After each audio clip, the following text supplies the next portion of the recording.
Hello, Tampa Bay, and anyone else who might may be watching out there. I'm going to attempt to document my journey into Japanese Pokemon cards in the Tampa Bay area. First, I would like to talk about why I care about these cards, and I want to talk about how I kind of got back into them, and then I want to talk about how I made some trades and how I've got the tiny collection that I have now. Um, so the biggest reason I care about Japanese cards is because that's the heart of the phenomenon. That's where everything started. Pokemon comes from Japan, and the the cards from there tend to be of a higher print quality, and they often have more unique artwork. Sometimes it isn't available in the English cards, and they just they bring about a level of nostalgia and excitement for me personally because when I was younger and first getting into the hobby, a lot of the cards that I got to open were actually Japanese sealed booster packs. So that's what my local shops carried in South Dakota, believe it or not. So I've always had an affinity for them, and I just recently decided to get back into the trading cards in general, and definitely only Pokemon, of course. And I decided that I wanted to have a much smaller collection than I used to have, and that I wanted to be entirely focused on Japanese cards.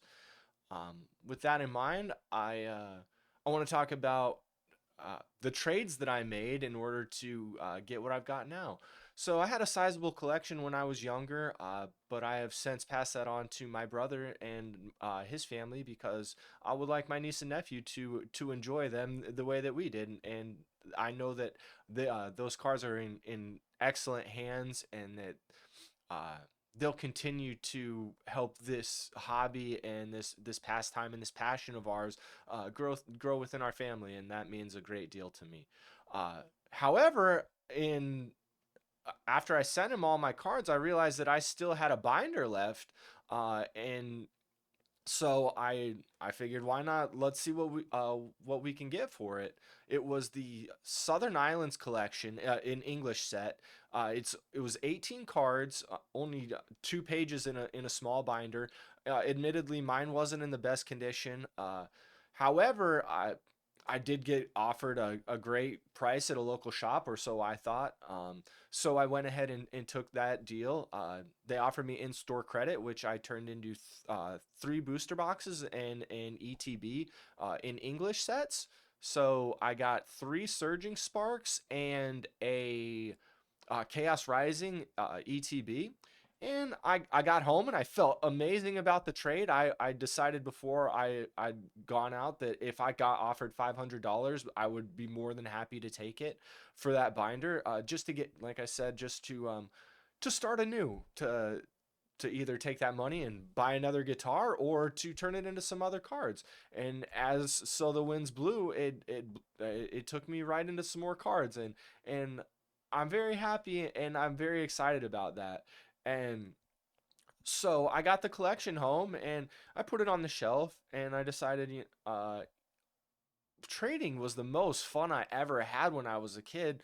When I would ride on the school bus, I had my big binder, and the goal when we were kids was always to catch them all. I wanted to get the whole 151 set, which I obviously did, and I had numerous copies of each, and I had cards filter through my hands when I was a child that would be worth hundreds of thousands of dollars now. And if I only I had known that then, I definitely would have held on to those, or uh, you know, done things a little differently. But to me, the childlike wonder and the joy about it was the collaboration and the cooperation and helping other folks finish out their collection, and you know, seeing the cards that I enjoyed be enjoyed by someone else, and facilitating that camaraderie throughout the community. And we had quite an extensive little trading community on my school bus and on the playgrounds when we were a kid, until they told us that we couldn't do that anymore. But I digress. So anyway, trading was awesome, and I just pulled off a trade, and it took me right back to all those trades that I made when I was a kid. And I was like, man, trading single cards was all I ever knew, but trading for boxes is awesome. Let's see what we can do with this. So I took those 4 boxes down to another local shop, and they had some Japanese sealed booster boxes that I really wanted. So I spoke to the gentleman, and we were able to make another trade, and I came out of there, traded that inventory, those 3 boxes and an ETB, for the shell of my collection that I have here that I'm going to start showing now, which are these 2 Japanese 151 boxes. And I couldn't be more happy to hold these. Even though the little child in me says, "Hey, buddy, well, why aren't we opening these yet?" Like I kind of gotta, tell him to knock that off. But now I have something that I would be happy to hold on to for years. I would also be happy to trade it for anything else, because that's kind of the name of the game here. I'm not hoping to hold these things forever. I kind of my purpose and my goal here is to uh, curate a small collection that I can appreciate, but that I am not, you know, emotionally attached to. I want to be able to appreciate these things for the time that I have them, but know that that time is temporary, and that uh, I can appreciate them while I have them, and that somebody else will get to appreciate them after I do. And to me, that's the most important thing that I want to keep in focus as I go on this collecting journey again, is that I don't want to hoard these cards. I don't want them to sit in my closet for 20 years like my other ones did, because life took over and took me in other directions. Like, I want this to be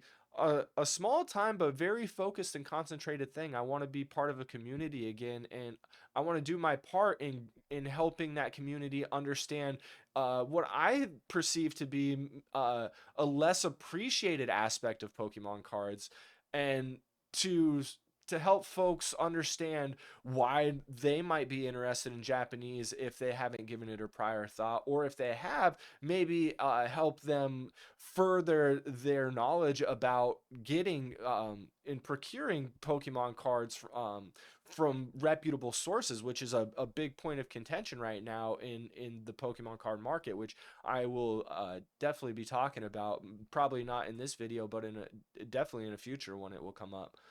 Um, so my whole point in this is I just want to, I want to share my enjoyment with whoever else out there may enjoy these things the way that I do, and to help foster that in the community. And I live in Tampa Bay, so that's where I will be focused on. Um, at some point, I would love to share the names of the shops that I went to, but for now, I will definitely just keep those to myself, because I hope to go back there, and I don't want to make things awkward. I want to be friendly. I want to be approachable, and I don't want them to think that I'm someone who's just gonna run and tell what I got on the internet every time. So. Uh, I definitely document my chain of command and how I came by all these cards. Like, I have spreadsheets, and I will probably show my tracking systems at some point in time in the future too, with certain information blacked out, because I don't need to make that widely accessible. But it's definitely an important part of curating a collection, is how you got the cards, where they came from, and why they are why they're valuable, why they can be authenticated, which is the next part of my video that I want to get to, which I am super excited about, are the things that I just purchased recently. So first things first, I got another booster box. I purchased a Terrestrial Festival booster box from eBay. The seller had really good reviews, and everyone seemed to be happy with the products that they received, so I felt good. The price also, it was lower than TCG Player, but it wasn't so low as to like raise bells that this is obviously a pack that's been tampered with. Like, I felt good about the purchase, and I felt good about other folks who had bought it. It was a seller who had many of this particular product and many verified sales. So also my experience with eBay again has been awesome. The I ordered these cards earlier in the week, and they've already been here. Both beat the shipping estimate, so shout out to them. Now, finally, I would like to talk about the spirit of my collection, the soul, the heart, the anchor, as it were, the thing that I'm you know gonna have. It'll be the nucleus, the brains of the operation, and it is a sealed card. And I removed my information and the seller's information. Obviously, don't need the whole internet to know that. But I will I'll open this package now, and I'll talk about what's in it and why this was my first purchase of a singles card, and why I chose what I chose. So, uh, using my grandpa's pocket knife here to open this up, because it means a great deal to me too, and Pokemon is as spiritual to me as anything else. So, uh, without further ado, here's the box. The guy did a great job sealing it up. Everything's nicely bubble wrapped. Fit the inner packaging is fit to not have moved at all during shipping. So we really appreciate that, and also really appreciate that it's just one simple piece of tape. I don't have to tear through or cut into this, which I would have some hesitation about doing. So it looks like this portion will just slide out of here, and we have a smaller sealed bubble wrap. Again, great job to this guy. I haven't bought cards for some time, but this is certainly the best experience I've had with packaging here. So we'll go ahead, get this guy opened up here. And it looks like we have a couple more layers of packaging.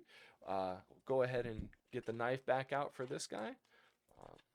Just blue masking tape around the edges here. So we'll go ahead and be really careful as we cut around this. Looks like I may only actually need to cut the one, and I will be able to slide this out of here. So I'm going to try that route. Oh. All right. So there we go. We got that out of there, and I'll remove the tape.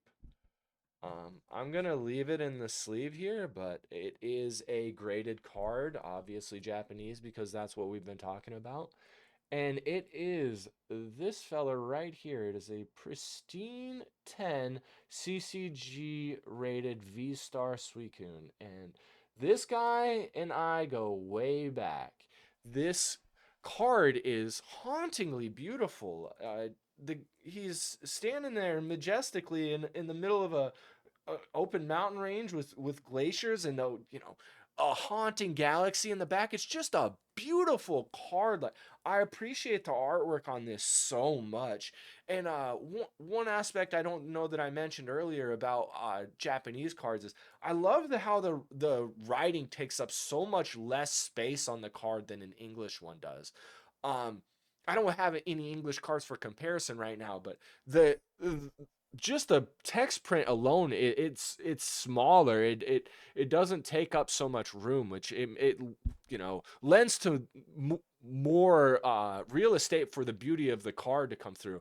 And these cards now, they have this whole card back as the artwork, whereas all the cards in my original collection were vintage, and they were just the artwork basically consigned to the box here. But this guy takes up the whole thing. It's just a beautiful card. I can't wait to display it. It means the world to me, and it's absolutely gorgeous. And so that's why I chose that one. That's biggest reason why I have what I have here. So um thanks for listening, and I hope to talk more about my Pokemon journey in the days to come.